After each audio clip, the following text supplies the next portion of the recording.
Walnut, ಪಿಸ್ತಾ ಮತ್ತು ಇದನ್ನು ಯೂಸ್ ಮಾಡಿದ್ದೀನಿ. ಇದ್ರ ಜೊತೆಗೆ ಗೀನು ಯೂಸ್ ಮಾಡಬೇಕು.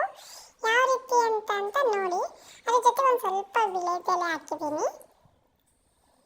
ಈ ಥರ ಯೂಸ್ ಮಾಡ್ಕೊಬೇಕು. ಇದರೊಳಗೆ ಫಸ್ಟ್ ಫುಲ್ಲು ಹಾಕಿ ಅದ್ರ ಜೊತೆಗೆ ಸ್ವಲ್ಪ ಸ್ವಲ್ಪ ಒಂದೊಂದೇ ಕಾಳು ಹಾಕ್ತಾ ಬನ್ನಿ.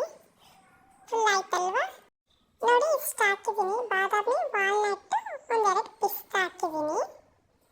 ಇಷ್ಟಾದ್ಮೇಲೆ ಏನು ಮಾಡಬೇಕು ಅಂತಂದರೆ ನೆಕ್ಸ್ಟ್ ಒಂದಿಷ್ಟೇ ಕಾಳು ಹಾಕಿದ್ದೀನಿ. ನಿಮಗೆ ಬೇಕಾದಷ್ಟು ಹಾಕ್ಕೊಳ್ಳಿ.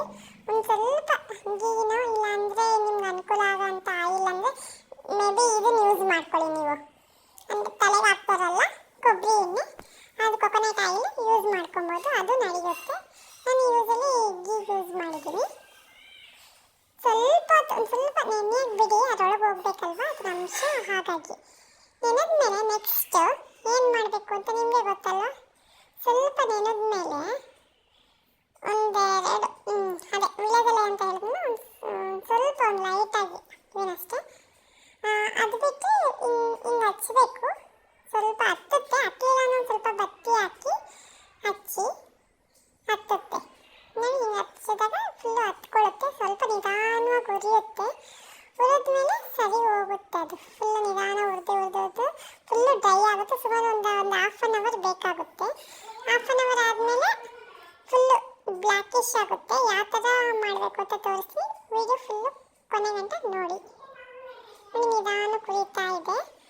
ಹುರಿದು ಫುಲ್ಲು ಬ್ಲ್ಯಾಕಿಶ್ ಆಗುತ್ತೆ. ಯಾವ ಥರ ಬ್ಲ್ಯಾಕಿಶ್ ಆಗುತ್ತೆ ಅಂತ ತೋರಿಸ್ತೀನಿ ನೋಡಿ. ಲಾಸ್ಟಿಗೆ ಈ ಥರ ಆಗುತ್ತೆ. ಪ್ಲೇಟ್ ಇಕ್ಕಿರ್ತೀನಿ ನಾನು. ಈ ಥರ ಆಗಿದೆ ಕೊನೆಗೆ. ಇದನ್ನೆಲ್ಲ ತೊಗೊಂಡು ಒಂದು ಕಡೆ ಮಾಡಿ ಫುಲ್ಲು ಬೌಲಿಗೆ ಹಾಕ್ಕೊಬೇಕು. ತಾಳ್ಮೆ ಇರಬೇಕು ಇದನ್ನು ಮಾಡೋಕ್ಕಂತೂ. ಲಾಸ್ಟಿಗೆ ಹೇಗಾಗಿದೆ ಅಂತ ಒಂದ್ಸರಿ ನೀವೇ ನೋಡಿ. ಇದಾದಮೇಲೆ ಪಾಪುಗೆ ಇಟ್ಟಿದ್ದೀನಿ ನೋಡಿ ಹೇಗೆ ಕಾಣಿಸ್ತಿದೆ ಅಂತ. ಈ ಥರ ಆಗುತ್ತೆ ಕಡೆಗೆ. ಥ್ಯಾಂಕ್ ಯು, ಧನ್ಯವಾದಗಳು ಎಲ್ಲರಿಗೂ. ಶುಭ ದಿನ.